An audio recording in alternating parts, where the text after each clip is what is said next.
رات کے گہرے سناٹے میں جب آپ کسی ویران مقام پر کھڑے ہو کر اوپر دیکھتے ہیں تو آپ کو کیا نظر آتا ہے؟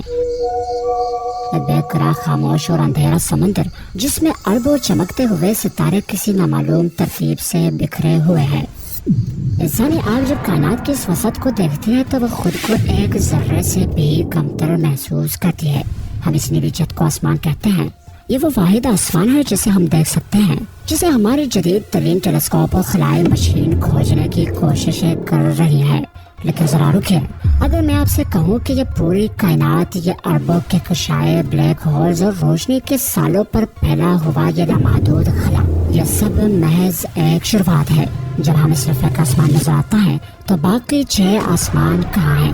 کیا یہ 7 آسمان کوئی فزیکل لیئرز ہے جو ایک کے اوپر ایک رکھی ہوئی ہیں، یا یہ کوئی روحانی مقامات ہے، یا یہ کائنات کے وہ نامعلوم ڈائمینشنز ہیں جہاں تک انسانی فزکس کی رسائی ممکن نہیں، یا پھر ایک ایسی حقیقت جو ہمارے ادراک کی حدود سے مکمل طور پر باہر ہے؟ آج ہم تاریخ، سائنس، فلسفے اور علم تفسیر کی ان گہرائیوں میں اتریں گے جہاں سے حقیقت کے نئے زاویے کھلتے ہیں، اور ایک ایسے سفر پر نکلیں گے جو اس زمین کی مٹی سے شروع ہو کر سدرۃ المنتہا کی اندیکھی سرحدوں تک جائے گا۔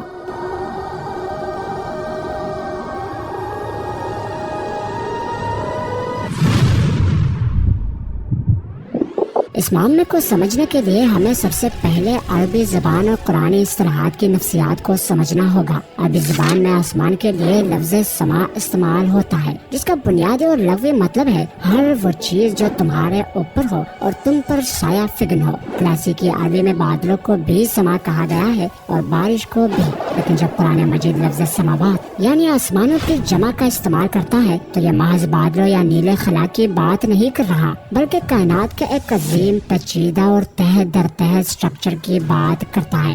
حضرت ابن عباس رضی اللہ تعالیٰ عنہ جنہیں مفسرین کا سردار کہا جاتا ہے، اور بعد میں آنے والے عظیم مفسرین جیسے امام فخر الدین رازی اور علامہ ابن کثیر کے ہاں ہمیں ایک حیرت انگیز کائناتی خاکہ ملتا ہے۔ قرآن مجید کی سورہ الملک میں ارشاد ہے، الذی خلق 7 سماوات طباقا ما تری فی خلق الرحمن من تفاوت، یعنی وہی ہے جس نے 7 آسمان ایک کے اوپر ایک بنائے، تم رحمان کی تخلیق میں کوئی بے ترتیبی نہ دیکھو گے۔ یہاں ایک لفظ کا استعمال ہوا ہے طبقہ، جس کا مطلب ہے ایک کے اوپر ایک، تہ در تہ۔ ابتدا انسانی شعور نے اسے ایک پیاز کے چھلکوں کی طرح سمجھا کہ شاید کائنات 7 گنبدوں کی طرح ہے جو ایک دوسرے کے اندر قید ہے، لیکن یہاں پھر قرآن ایک اور ہولناک حقیقت بیان کرتا ہے۔ سورہ صفات آیت 6 میں ارشاد ہوتا ہے، ہم نے آسمانی دنیا یعنی سب سے نچلے آسمان کو ستاروں کی زینت سے آراستہ کیا ہے۔ اب ذرا اس جملے کی سائنسی اور فلسفیانہ حیبت پر غور کریں۔ آسمانی دنیا یعنی سماعت دنیا وہ آسمان ہے جو ہمارے سب سے قریب ہے، اور قرآن کے مطابق سارے ستارے، سارے سیارے، ساری کہکشائیں اسی پہلے آسمان کا ہی حصہ ہے۔ آج جدید سائنس بتاتی ہے کہ آبزرویبل یونیورس یعنی وہ کائنات جسے ہم اپنے جدید ترین آلات سے دیکھ سکتے ہیں، اس کا قطر تقریباً 93 ارب نوری سال ہے، جس میں 2 ٹریلین سے زیادہ کہکشائیں اور ہر کہکشاں میں اربوں ستارے ہیں۔ ہماری عقل اس وسعت کو سوچتے ہوئے جواب دے جاتی ہے، لیکن قرآن کاسمولوجی کے مطابق یہ 93 ارب نوری سال کی وسعت، یہ ساری آبزرویبل یونیورس محض پہلا آسمان ہے۔ تو اگر یہ سب کچھ صرف پہلے آسمان کی چھت ہے تو سوچے کہ دوسرے آسمان کی سرحدیں کہاں سے شروع ہوتی ہیں اور 7ویں آسمان کی وسعت کیا ہوگی۔ احادیث کی مختلف کتابوں میں ایک روایت ملتی ہے جس میں کائنات کے اس کینوس کی وسعت کو سمجھانے کے لیے ایک مثال دی گئی ہے۔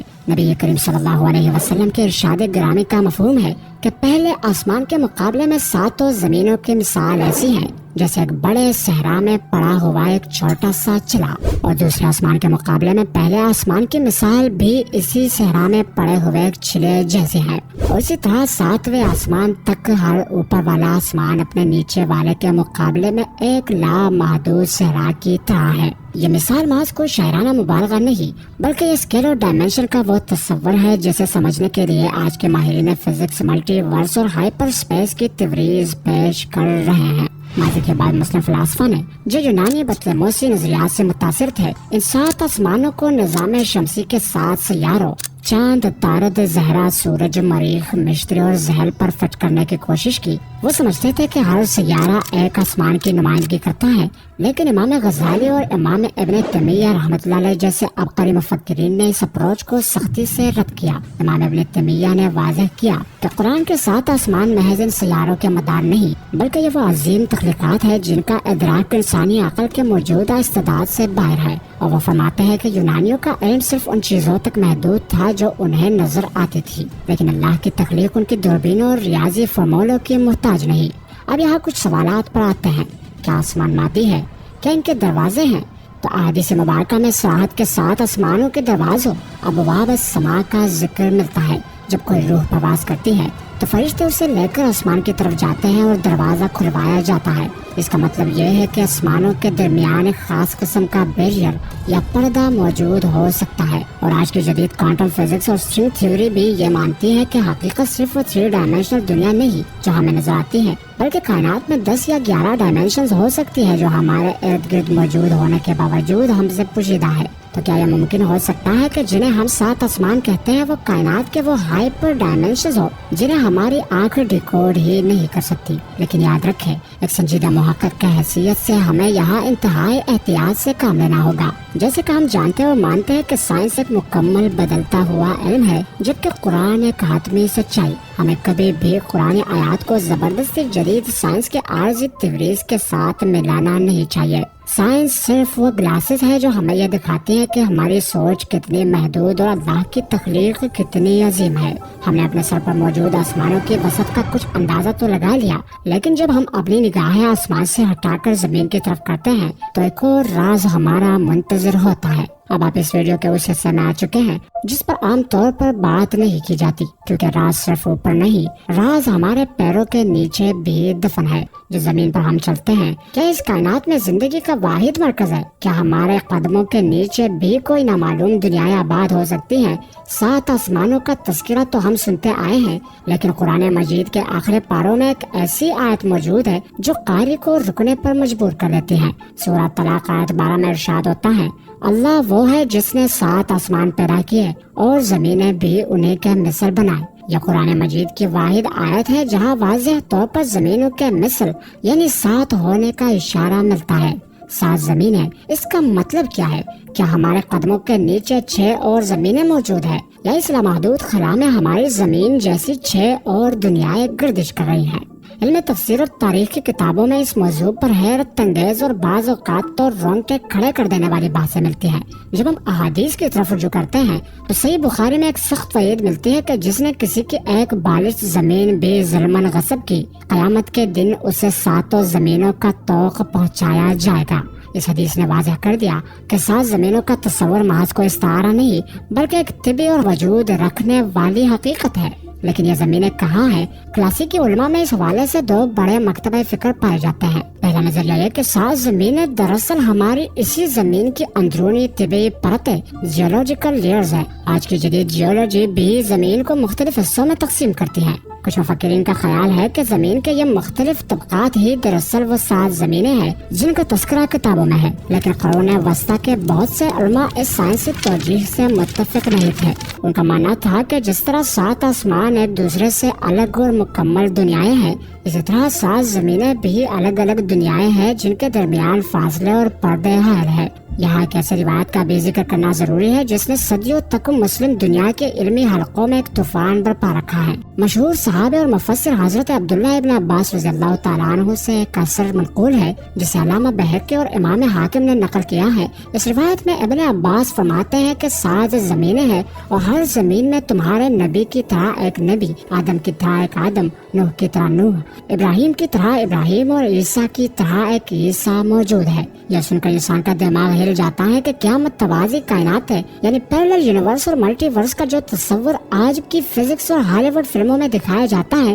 اس کی بازش 1400 سال پہلے کے عرب میں موجود تھی۔ اس روایت کی تشریح میں امت کے بڑے بڑے علماء محتاط ہو گئے۔ امام ذہبی اور حافظ ابن کثیر رحمۃ اللہ علیہ جیسے محققین نے اس کی سند کو تو صحیح قرار دیا، لیکن اس کے متن کو شاذ و غریب قرار دیا، یعنی عقل اور عموم، یعنی یہ عقل اور عمومی عقائد سے اس قدر مختلف ہے کہ اسے بنیاد بنا کر کوئی قطعی عقیدہ گڑھا نہیں جا سکتا۔ علامہ ابن کثیر رحمۃ اللہ علیہ کا ماننا تھا کہ ہو سکتا ہے ابن عباس نے یہ بات اہل کتاب کی کسی کتاب سے نقل کی ہو، لیکن دوسری طرف ابن عربی اور بعض صوفی فلاسفہ نے اس روایت کو روحانی اور مابعد طبیعتی تناظر میں بالکل درست مانا۔ وہ کہتے ہیں کہ اللہ کی صفت تخلیق کسی ایک زمین یا ایک نوع انسانی تک محدود نہیں۔ جب وہ رب العالمین ہے تو جہانوں کی کثرت اس کی عظمت کی دلیل ہے۔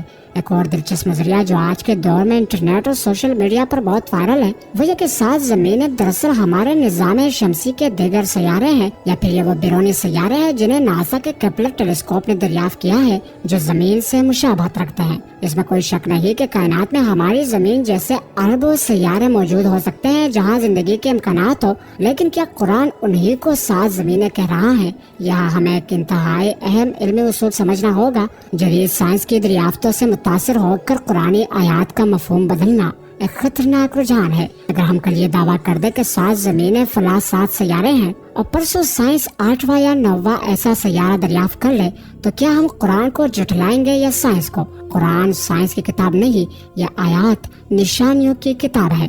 قرآن ہمیں کائنات کی سٹرکچرنگ اس لیے نہیں بتاتا کہ ہم ناسا کے لیے نقشے تیار کریں، بلکہ اس لیے بتاتا ہے تاکہ ہمیں اپنی اوقات اور خالق کی عظمت کا احساس ہو۔ 7 زمینوں کی حقیقت خواہ وہ تہ در تہ پرتیں ہوں یا متوازی جہاں ہوں یا خلا میں موجود دیگر ٹھوس دنیایں ہوں، یہ ایک ایسا سربستہ راز ہے جسے اللہ نے اپنے پاس محفوظ رکھا ہے۔ جب ہم آسمانوں کی وسطوں اور زمینوں کے تہوں کو سمجھنے کی کوشش کرتے ہیں تو انسان کو اپنی ہی عقل کی بے بسی کا شدت سے احساس ہوتا ہے۔ ہماری سائنس آج بھی بہت سی چیزوں کے سامنے نابینا ہے۔ ہم جس کائنات کو دیکھتے ہیں وہ کل کائنات کا صرف 5% ہی حصہ ہے، باقی 95% کیا ہے؟ سائنسدانوں کے پاس کوئی جواب نہیں۔ اور یہی وہ مقام ہے جہاں فزکس کی سرحدیں ختم ہوتی ہیں اور روحانیت کا سفر شروع ہوتا ہے۔ مادی دنیا کی ان حدود کو پار کرنے کے لیے انسانی تاریخ میں صرف ایک ہستی کو یہ شرف حاصل ہوا جس نے 7 آسمانوں کے ان مادی اور غیر مادی پردوں کو عبور کیا۔ 7 آسمانوں کا یہ سربستہ راز محض فزکس یا کاسمولوجی کا موضوع نہیں، بلکہ یہ انسانی تاریخ کے سب سے عظیم پراسرار اور مقدس سفر سے جڑا ہوا ہے۔ ایک ایسا سفر جسے ہم معراج کے نام سے جانتے ہیں۔ نبی کریم صلی اللہ علیہ وسلم کا سفر معراج کوئی اسپیس ٹریول نہیں تھا جس میں راکٹ یا ٹیکنالوجی کا استعمال ہوا ہو۔ یہ مادی قوانین لاز آف فزکس کو توڑ کر میٹا فزیکل دنیا میں داخل ہونے کا عمل تھا۔ احادیث مبارکہ میں پوری تفسیر موجود ہے کہ نبی کریم صلی اللہ علیہ وسلم جب براق پر سوار ہو کر پہلے آسمان پر پہنچے تو حضرت جبرائیل علیہ السلام نے دروازہ کھلوایا۔ وہاں ان کی ملاقات حضرت آدم علیہ السلام سے ہوئی، دوسرے آسمان پر حضرت عیسیٰ اور حضرت یحییٰ علیہ السلام سے، تیسرے پر حضرت یوسف اور اسی طرح 7ویں آسمان پر حضرت ابراہیم علیہ السلام سے ملاقات ہوئی جو بیت المعمور سے ٹیک لگائے بیٹھے ہوئے تھے۔ اس کا مطلب یہ ہے کہ 7 آسمان صرف گیسوں، ستاروں اور بلیک ہولز کے مجموعے نہیں بلکہ یہ روحانی مقامات بھی ہیں۔ ہر آسمان ایک خاص فریکوینسی، ایک خاص نور اور ایک خاص روحانی درجے کی نمائندگی کرتا ہے۔ جو آپ اوپر جاتے ہیں کائنات کی کثافت کم ہو جاتی ہے اور لطافت بڑھتی جاتی ہے، اور پھر 7ویں آسمان کے سرحد پر ایک مقام آتا ہے جسے سدرۃ المنتہا کہا جاتا ہے۔ یہ وہ کائناتی باؤنڈری ہے جس کے آگے کائنات کے کسی بھی مخلوق کا جانا منع ہے، یہاں تک کہ یہ فرشتوں کے علم اور رسائی کی بھی آخری حد ہے۔ سدرۃ المنتہا کے پاس جا کر حضرت جبرائیل علیہ السلام نے بھی رک کر کہا کہ اگر میں ایک انگلی کے برابر بھی آگے بڑھا تو تجلیات کے نور سے جل کر راکھ ہو جاؤں گا۔ اس مقام سے آگے جو کچھ ہے وہ کسی سائنسی فارمولے، کسی فلسفے یا کسی انسانی تصور میں نہیں آ سکتا۔ وہ عالم امر ہے جہاں صرف خالق اور اس کے محبوب کا براہ راست رابطہ ہوا۔ اگر ہم اسلام کے روحانی اور عبادتی نظام پر بھی غور کریں تو کائنات کے ساخت کا ایک گہرا عکس ہمیں اپنے دین کے اعمال میں بھی نظر آتا ہے۔ اگر آپ نے کبھی غور کیا ہو تو خانہ کعبہ کے گرد طواف کے چکر بھی 7 ہے، صفا اور مروا کے درمیان دوڑ بھی 7 مرتبہ ہے، شیطان کو ماری جانے والی کنکریاں بھی 7، قرآن کی سب سے اہم سورہ الفاتحہ کے آیات بھی 7 اور دوزخ کے دروازے بھی 7 ہے۔ 7 کا عدد محض کوئی شماریات یا جادوئی ہندسہ نہیں بلکہ یہ اللہ کی کائناتی اور تکوینی آیات کا ایک روحانی پیٹرن ہے۔ یہ اس بات کی علامت ہے کہ تخلیق، کمال اور آزمائش کے درجے ایک مکمل ترتیب میں بندھے ہوئے ہیں، اور جس طرح انسان 7 آسمانوں کی تہ در تہ حقیقتوں سے گزرتا ہے اسی طرح روح کو بھی اللہ تک پہنچنے کے لیے نفس کے 7 پردوں سے گزرنا پڑتا ہے۔ آج کی جدید دنیا میں ہم ہر چیز کو مادی پیمانوں سے ناپنے کے عادی ہو چکے ہیں۔ جب جدید انسان 7 آسمانوں اور 7 زمینوں کے بارے میں پڑھتا ہے تو وہ گوگل پر اسے سرچ کرتا ہے، ناسا کی ویب سائٹ پر اس کے ثبوت تلاش کرتا ہے۔ اگر وہ اسے فزکس کی کتابوں میں نہ ملے تو اسے فرسودہ قدیم نظریہ کہہ کر رد کر دیتا ہے۔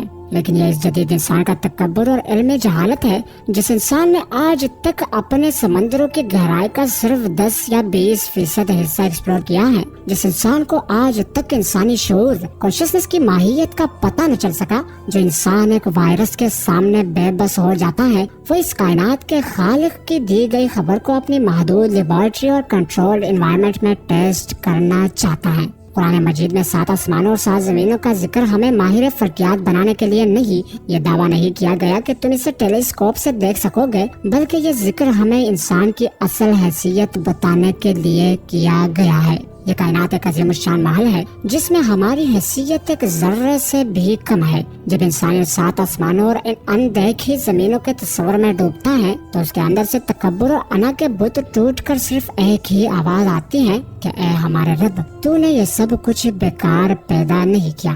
7 آسمان اور 7 زمینیں ایک ایسا معمہ ہے جن کی کھوج شاید انسان قیامت تک کرتا رہے۔ سائنس شاید کل کوئی نئی ڈائمینشن دریافت کر لے، ہو سکتا ہے کہ ہم کسی نئی کہکشاں تک پہنچ جائے، لیکن حقیقت کے یہ پردے مکمل طور پر صرف اسی دن اٹھیں گے جب یہ آسمان لپیٹ دیے جائیں گے اور یہ زمینیں ایک نئی زمین میں بدل دی جائے گی۔ اس ویڈیو کا مقصد کائنات کا نقشہ بنانا نہیں، بلکہ اس کائنات کے خالق کے سامنے اپنے عقل کو سجدہ کروانا تھا، کیونکہ حقیقی علم وہ نہیں جو آسمانوں کو ناپ لے، بلکہ حقیقی علم وہ ہے جو آسمانوں کو دیکھ کر اس کے بنانے والے کی عظمت کو پہچان لے۔ معزز ناظرین، اگر آپ کو ہماری ویڈیوز پسند آتی ہیں تو اس ویڈیو کو لائک اور شیئر کریں۔ ہمارے اور اپنے اس چینل داستان قرآن کو ضرور سبسکرائب کریں تاکہ ہم اور آپ مل کر اپنے دین اسلام کے پیغام کو ساری دنیا تک پہنچا سکیں۔ اللہ تعالیٰ سے دعا ہے کہ ہمیں اپنی فرمانبرداری اور شکر گزاری کی زندگی گزارنے کی توفیق عطا فرمائے۔